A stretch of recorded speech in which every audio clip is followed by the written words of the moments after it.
안녕하세요. 미역TV 박주환입니다. 1월 29일 화요일 출근해요 마요 시작하겠습니다. 오늘 기습 한파 뉴스가 있습니다. 여러분들 출근길 꽁꽁 동여매고 출근하시면 될 것 같습니다. 옷을 어제보다는 조금 더 두텁게 챙겨 입으셨으면 좋겠네요. 네, 시장 이야기 해보겠습니다. 전일 한국 시장 중국 경기 둔화 우려감에 그간 상승폭이 컸던 하이닉스 차익 매물이 출회되며 하락했지만 삼성전자를 중심으로 외국인이 코스피 시장에서 3,550억 매수하며 코스피는 0.02% 하락에 그쳤습니다. 초반 한국 시장은 미국의 셧다운 일시 중단 소식에 상승세를 보였지만 오후 들어 브렉시트 관련 부정적 뉴스에 아시아 증시가 동반 하락하며 혼조세로 시장을 마감했습니다. 영국이 아무런 합의 없이 유럽연합을 탈퇴하는 노딜 브렉시트가 발생할 경우 영국 정부가 계엄령을 선포할 수도 있다라는 관측이 제기되었고요.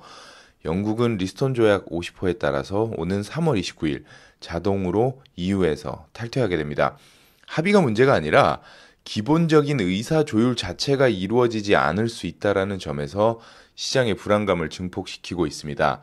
전일 한국 시장 정유주의 움직임이 특이했죠. 세계 최대 에너지 기업 사우디아라비아의 아람코라는 회사가 현대오일뱅크 지분을 19.9% 인수하며 2대 주주로 등극한다는 소식에 현대중공업 지주 3.8% 상승했고요. SOL의 실적 발표가 있었습니다. 영업이익이 전년 대비 50% 이상 감소했고요. 당기순이익은 전년 대비 73.2% 감소하는 실적을 보여줬습니다. 정제 마진 축소에 따른 정유 부문의 손익 급감에 따른 이러한 실적을 보고했는데요. 대표적인 배당주였던 S오일이 배당 가능이익 축소에 따른 배당금 다소 축소되는 것이 불가피해 보입니다. 전일 미국 시장 다른 소식보다 실적에 따른 희비가 갈리는 모습을 보여줬는데요. 캐터필러, 엔비디아 두 종목이 통곡의 벽을 만들었습니다.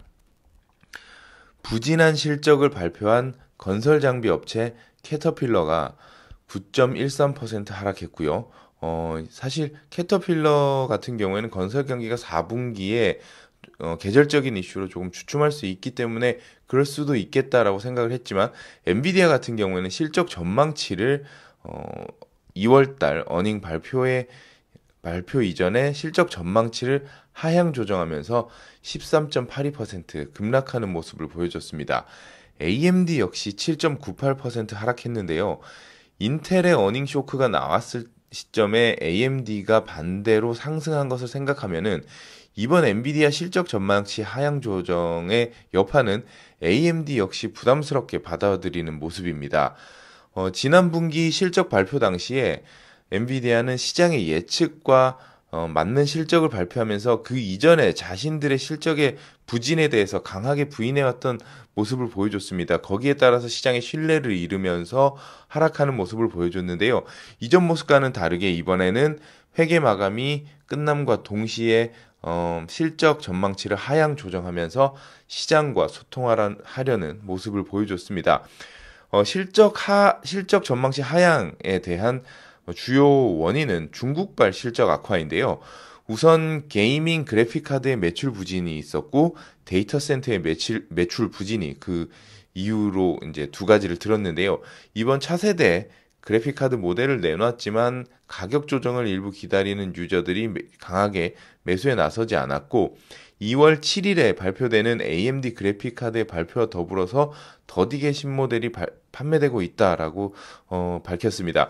인텔의 케이스에서 말씀드렸던 것 같이 데이터 센터의 경우는 매출이 지연되고 있다는 점 역시 엔비디아도 영향을 미친 것으로 보여집니다. 결국에는 데이터 센터가 폭발적으로 증설을 시작하는 2, 3분기 정도는 돼야지 발주량이 늘어나고 엔비디아 역시 실적이 돌아설 것으로 예측이 됩니다.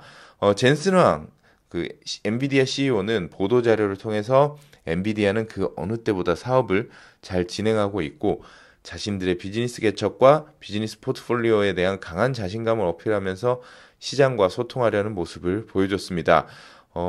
이러한 모습은 왠지 넷플릭스의 작년 2분기 실적 발표와 오버랩되는 모습을 보여주는 것 같습니다. 그 이후로 넷플릭스도 주가 부진을 면치 못하다가 결국에는 그 투자가 실적으로 이어지면서 최근에 이제 강하게 상승하는 모습을 보여줬는데요. 엔비디아 역시 비슷한 모습을 보여줄 것으로 기대를 합니다. 아무래도 밸류에이션 자체가 굉장히 많이 낮아진 만큼 조금 관심을 가져야 되는 구간인 것은 맞는 것 같습니다. 간밤에 굵직한 두 가지 소식 전해드렸고요. 저는 이제 또 출근길에 나서야 될 것 같습니다. 여러분들 즐거운 출근길 되시고요. 저는 내일 다시 출근해요 마요로 찾아뵙도록 하겠습니다. 여러분 고맙습니다. 저는 미역TV 박주환이었습니다.